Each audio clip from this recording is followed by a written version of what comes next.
चाहूँगा।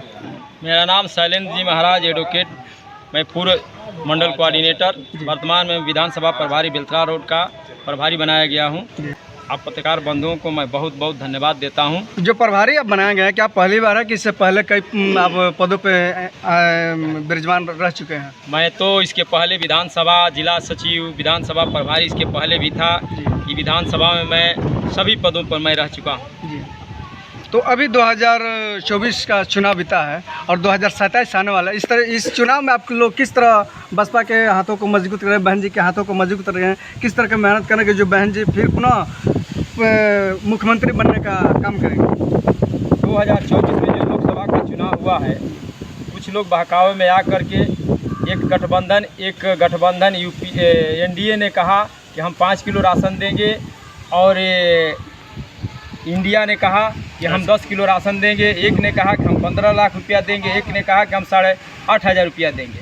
उन लोगों को छलावा करके और संविधान बचाओ, आरक्षण बचाओ, गलत र्यूमर उड़ा करके लोगों ने गुमराहियत में करके वोट तो ले लिया, लेकिन कभी ये लोग संविधान न बचाने वाले हैं, ना आरक्षण बचाने वाले हैं। अपना पेट और पॉकेट भरने वाले लोगों को झुठला करके वोट ले करके तो चले गए हैं, लेकिन लोगों के वोट के साथ ये लोग खिलवाड़ करने वाले हैं। 2027 में आप कैसे लोगों का विश्वास जीतेंगे? किस तरह विश्वास जीत करके आप अपनी पुनः सरकार बनाना चाहेंगे? जो बहुजन समाज पार्टी का 1984 से लेकर के और अब तक 4 बार के गवर्नमेंट में जो बहुजन समाज पार्टी अपना परफॉर्मेंस दे चुकी है, जो कानून का राज कानून से चलाने का काम किया है, जो बहन जी ने 0 बैलेंस से लेकर के 100 तक नौजवानों को शिक्षा दे करके, रोजगार दे करके और अच्छा व्यवस्था दे करके बहन जी ने काम किया है, उस काम को बतलाया जाएगा। जो भटके हुए हैं, भूले हुए हैं, हमारे समाज के लोग, बैकवर्ड समाज के लोग और सवर्ण में गरीब समाज के लोग जो भटके हुए हैं, पुनः बहुजन समाज पार्टी के तरफ आना शुरू कर दिए हैं, क्योंकि वो जान रहे हैं कि एनडीए झूठा है और इंडिया भी झूठा है। ये दोनों गठबंधन झूठे हैं। अगर इस देश को कोई संभाल सकता है, इस प्रदेश को कोई संभाल सकता है, तो बहुजन समाज पार्टी की नेता बहन कुमारी मायावती संभाल सकती हैं। ये दोनों लोगों को इनकार करेंगी, दोनों लोगों को दुदकार करेंगे लोग और बहुजन समाज पार्टी को पूर्ण बहुमत से 2027 में सरकार बना करके बहन जी को 5वीं बार मुख्यमंत्री बनाने का काम करेंगे उत्तर प्रदेश के लोग।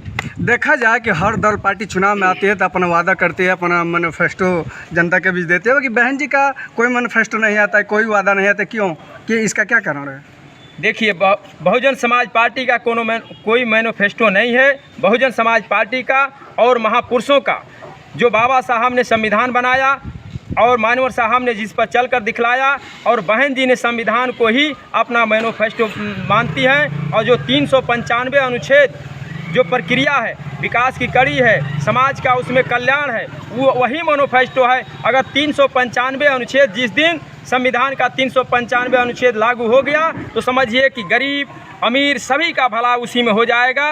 कहीं से मैनिफेस्टो करने की बीएसपी को ज़रूरत नहीं पड़ती है। मैनिफेस्टो बहुजन समाज पार्टी ने संविधान को जिस दिन पूर्ण रूप से लागू कर देगी, वही उसका मैनिफेस्टो है। धन्यवाद जी।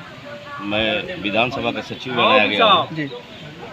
तो जो सचिव बनाए गए हैं, क्या पहली बार है कि इससे पहले भी आप पद पर रह चुके हैं? कई पदों पर रहा हूँ, जिला में भी रहा हूँ, विधानसभा में भी रहा हूँ। काफ़ी दिनों से हम लोगों का एक ही लक्ष्य कि 2027 में बहन जी को देश का, उत्तर प्रदेश का मुख्यमंत्री बनाए जी। तो आप जो पद पाए हैं, पद पा करके किस तरह आपको आज लग रहा है? हम बहुत खुश हैं जी कि हम लोग इतना मैंने रात दिन चल के और बहुजन समाज पार्टी को आगे बढ़ाएं। जी। पद का कैसे निर्वहन करेंगे आप लोगों के बीच जाकर के? लोगों के बीच जाके हम लोग संगठन बनाएंगे और लोगों को जोड़ेंगे और काफ़ी लोगों को, नौजवान साथियों को जोड़ने का काम करेंगे। धन्यवाद।